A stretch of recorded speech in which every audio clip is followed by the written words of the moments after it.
Good morning, folks. It is Saturday, April 5th, and yep, still raining. Just looked at the forecast, 100% today. I don't think it's supposed to be any downpours or anything, just a steady rain. When I got up this morning, I don't know if you can tell or not, but that's way down than what it was. As you can see, that ditch right down there, it's got water in it. It was all the way up there across the fields, and it's way, I mean, that was just nothing but a big river or lake, or what you want to call it. So using the binoculars, you can see the bridge way on down there, new bridge they put in last year. It was over that road, and the only thing sticking up from that bridge was the guardrails. Crazy. So far, what I've seen on Facebook, I don't have a rain gauge out here, so kind of rely on everybody else, but so far when the rain started last week there, we've had 18 inches of rain. So when did it start? It started last week. Don't remember, but anyway, it's last week, and I was just getting ready to go out and was going to check down there at the ditch and see how we fared last night.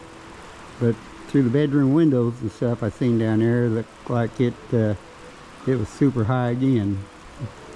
So I thought I was going to be able to real quickly go out and for a golf cart ride out there, but the rain's picked back up now. So I'll have to catch you back up to date on that. The bicycles. But had the chargers on my 10 amp chargers last night. It's charged up. This guy here, of course, 2018. And like I said, if you get 3-4 years out of a battery, you're doing good. So that's 6 years old. So on my load tester here, it goes back down to weak, and so that battery is real questionable. So what I'll do is 3 batteries goes in my Ford there, so I was going to put I'll put that one there. That's a new one I was going to put in there, and I'll put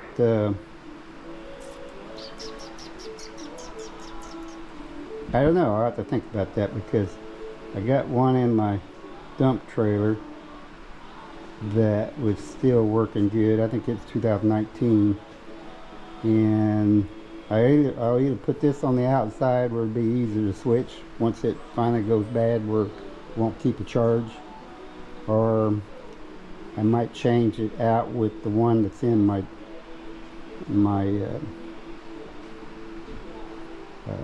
dump trailer. Plan on using my dump trailer a lot, because I'm going to have big messes clean up. I have been keeping an eye out for a good tandem dump truck,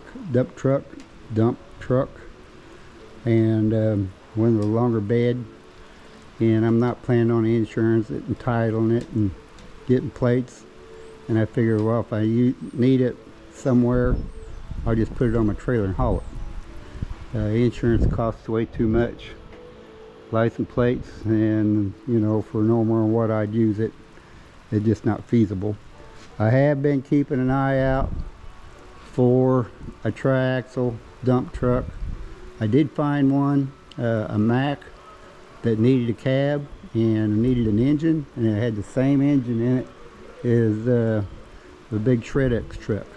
So only thing about that one there, I thought, what, you know, and it had a big aluminum bed on it. I said, well, that'd be perfect, you know. Let's do the engine swap. But the guy didn't have a title for the thing. It was bill of sale only. So back to square one on that one on as far as title issues. So and the guy only wanted $10,000 for it. and I figured, that would be a good engine swap and get that thing back on the road had it had title. So it's just hard to get a title for one if you don't have one. So evidently that guy bought it for salvage and didn't come with a title or something, I don't know. But anyway, I think there's one out there. The ideal is got to be patient, but I'd kind of really like to have one. Now if I was able to find a triaxle that I can fix up, that's what my plans is to utilize the parts and stuff off that big Shred-X truck and put another one, triaxle dump truck, back on the road, and it'd be worth 20 grand. Pretty simple, pretty easy. So for a triaxle, but I'm going to have a lot of trees I'm going to be cutting being this storm and stuff, so I'm going to have a big mess. So, and of course it's going to be it'll be about a month or 2 months from now, the time it quits raining and dries up. But to clean up this mess and be able to haul those trees and stuff to where I'm going to pile them up and burn them, which would probably be down in that ditch. I found out that's the best way to do it. That way I don't have any cleanup. I just go down there and chuck it up and it more or less all burns up. So, and I found out, instead of cutting the trees up and stuff right where I fell, is to go ahead and drag them where I'm going to burn, and then just push them in there, and that tears up the ground a whole lot less. And so that's the way I normally do it anymore. So some of these trees that I will put on the mill and cut up, try to sell some logs and some or milled lumber.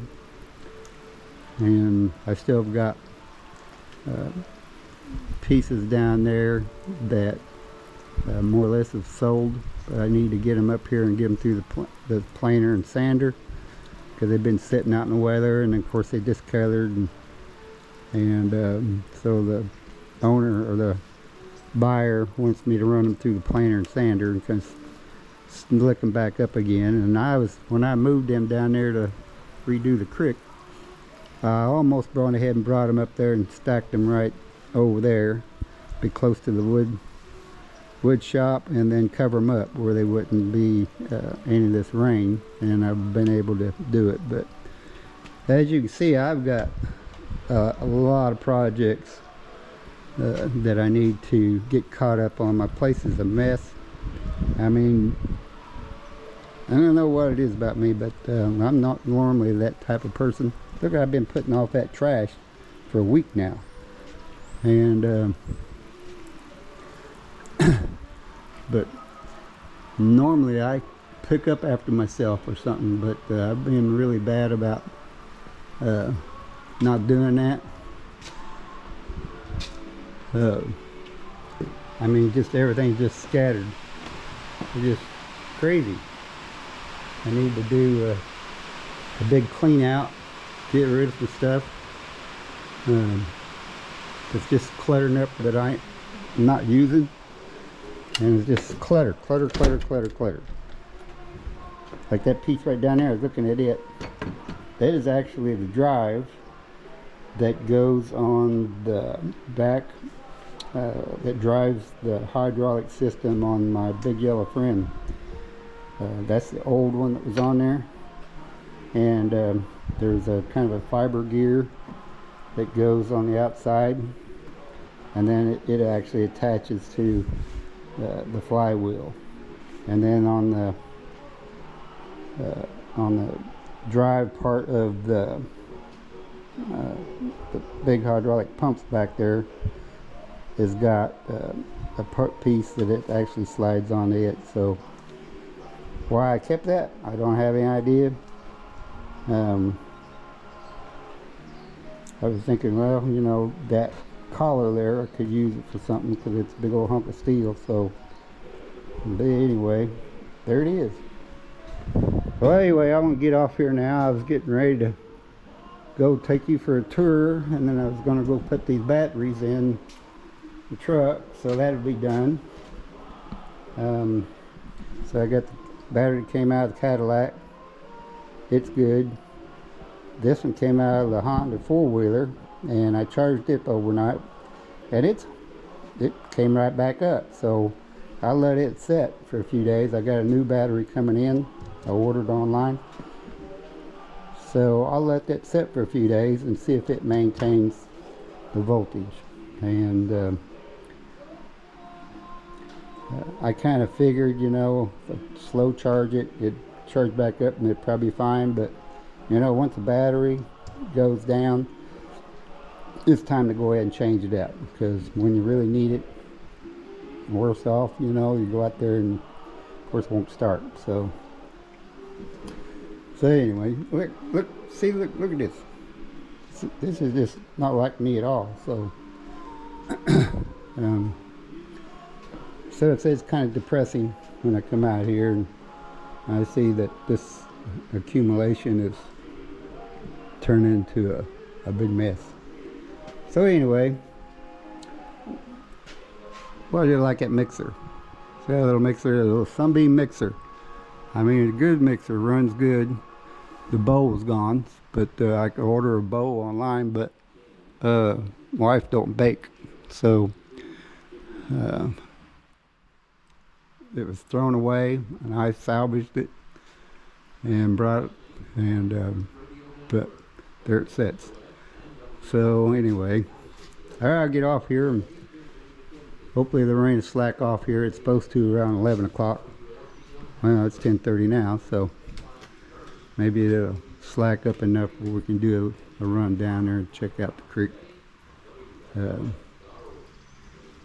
Go from there. All right, we'll get back to you. See you. GoPro stop recording.